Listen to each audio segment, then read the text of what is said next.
this month is all about attention and appreciating the sentiment of that song and just sort of what is needed in this moment, just to really, really open us up, to soften us, to dissolve anything that is not in complete alignment with our truth and who we inherently are, and just to remember that love is all there is. That's who and what we are. That is what is expressing in, through, and as us every single moment of every single day. So in my bio, at some point, I don't know when, a few years ago, there's a line that I put in there about endeavoring to see the love and light in everyone and everything. And it was a conscious decision that was made at some point along my spiritual journey where I really want to do that. I want to be able to recognize and notice and acknowledge and champion and amplify and stir up the love and light, the beauty, the harmony, all the goodness that there is in everyone and everything. No matter what's going on, no matter how I feel, but to really, really tune in to that love, like in the song. And so today, as I was thinking about, well, what's the talk? What wants to be shared today? The phrase look to the light kept coming up for me.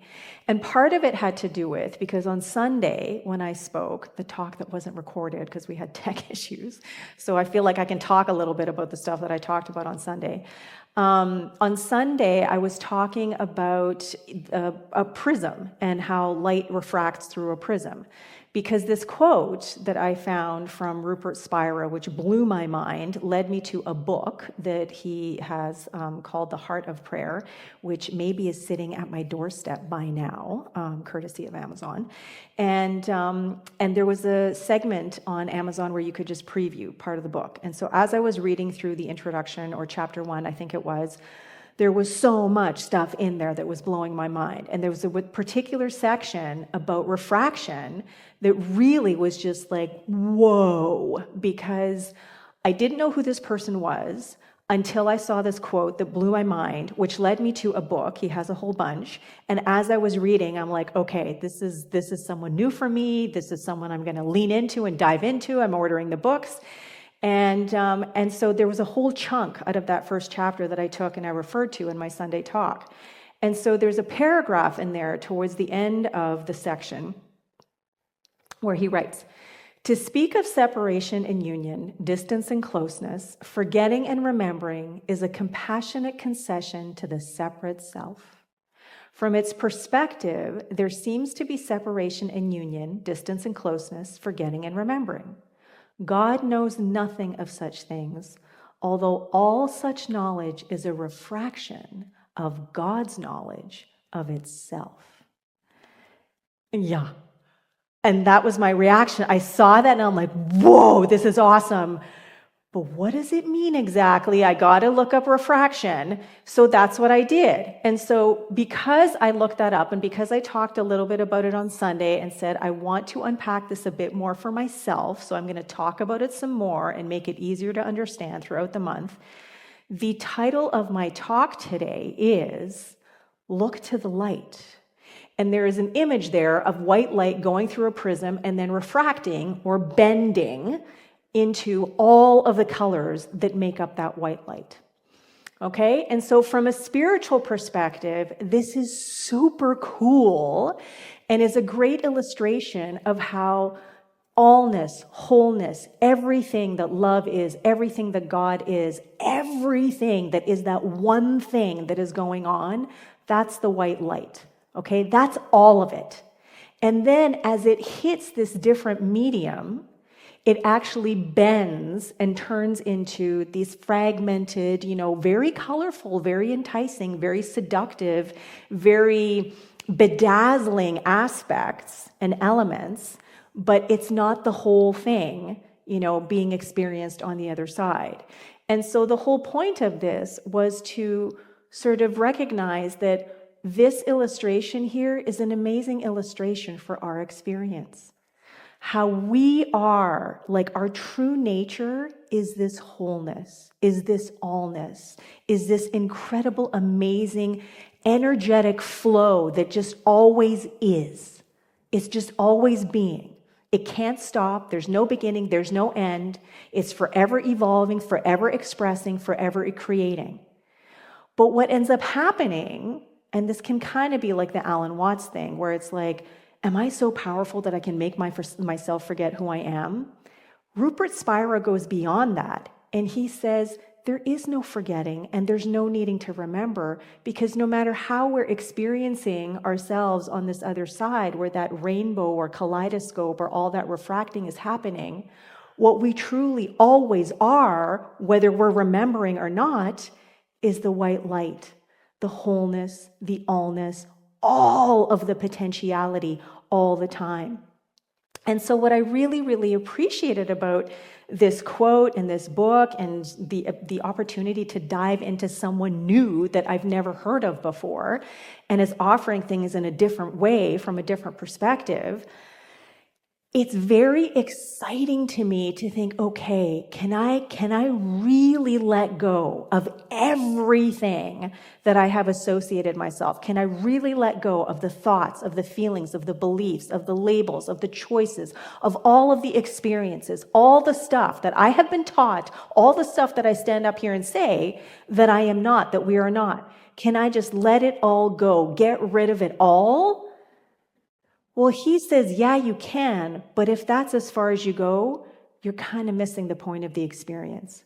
Because we can let go of the thoughts, we can let go of the feelings, we can let go of the experiences, we can let go of the actions, the choices, the habits, the tendencies, the labels, the expectations, blah, blah, blah. It goes on and on and on and on and on and on, and we keep getting rid of it. And then what are we left with?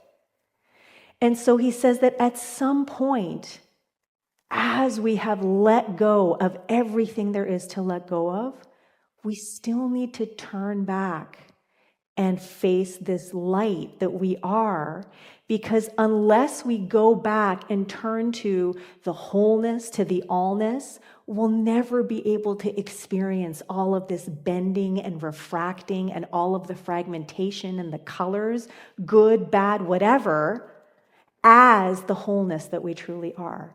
We're always going to be limited. We're always going to find ourselves limited because of this idea of seeming separation. And even though I've heard this so many different ways, to me, this was such an exciting way to hear it. And so I really appreciated this illustration of light going through a prism and then refracting into all of these different aspects, all of these different experiences, possibilities, elements of life that we can get so caught up in. And so it's not a matter of good or bad. It's not a matter, like he says, of remembering and forgetting, or of, getting close to and reconnecting with or being far away. The whole point is that there's no separation. There's no separation. In order for us to really, really, really get that, in order for us to really, really, really experience the truth of who we are, the allness of who we are, we have to let go of that medium, that prism in between, that seeming separation. And the only way that we can do this is to let go of everything and be still. Be still and know. Be still and know that I am God.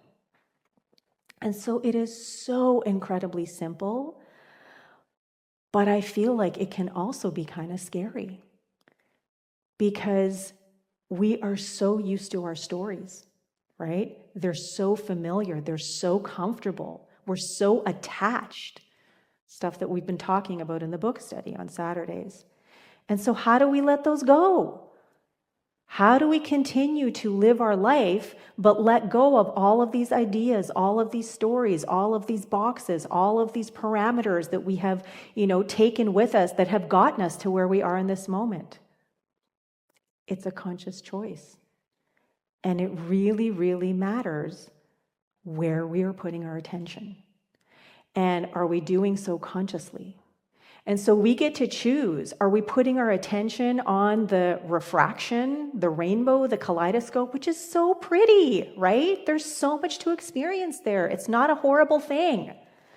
But if we are to experience it as fully as we possibly can, then at some point, we got to back up and we got to focus. We got to put our attention on the wholeness, the essence, the inception, the isness part of it, the being. Because all of that comes from all of that. And if we want to experience more of that, then we got to experience more of who and what we truly are. And the only way we can do that, kind of a paradox, is we got to let go of all of that. Making sense? So my head is still spinning, and I'm waiting for the book to come so that I can actually read the thing from page 1 and on, not just take a chunk out of this chapter. But the whole thing about this for me is, how much time and energy do we spend being bedazzled or seduced or enticed by all of that color, all of that amazing awesomeness that is so sparkly and glimmery and shiny and shimmery? A lot. Most of our day, that's where we spend our energy. That's where we put our attention. What if we took some of our attention that we focus on there and we actually focused it on there, every single day? What if we devoted some of the time that we spend worrying, some of the time that we spend telling the same stories, some of the time that we do anything other than be still and know? What if we made a conscious choice to shift our attention to just letting all of that go and opening up to the truth of who we are? What could life look like for us? What could it feel like? What could it be like in helping us, in being more attentive to the people we want to be more attentive to, the commitments that we want to make, right? How could it help us to feel more confident in what it is that we're doing, the endeavors that we're embracing, the challenges that we're overcoming or working through? So many different things that we could lean into if we just chose every single day for a certain amount of time to commit to focusing our attention on that rather than that. And for those people online, I don't know, Glenn, are you showing that slide? No, okay. So there is when I'm saying the kaleidoscope, the rainbow, that's the refracting part of the light going through the prism. And what I am suggesting, according to Rupert Spira, is that we focus our attention on the white light, which is the truth of who we are. We don't have to remember, we don't have to reconnect to it, we don't have to go somewhere, find it. We just need to let go and be still so that we can know. So in order to appreciate the refraction, we must more fully embody the essence, wholeness, and white light we truly are. The only way to do that, be still and know that I am God. And so in the end, what did I write here? In the end, let go of trying to remember, awaken, or reconnect. How about let's focus our attention on just being? Experiencing who and what we truly are. Not because we have to, not because there's, some higher, what's the word I'm looking for? Objective, but just being who we are, just for the sake of being. Namaste.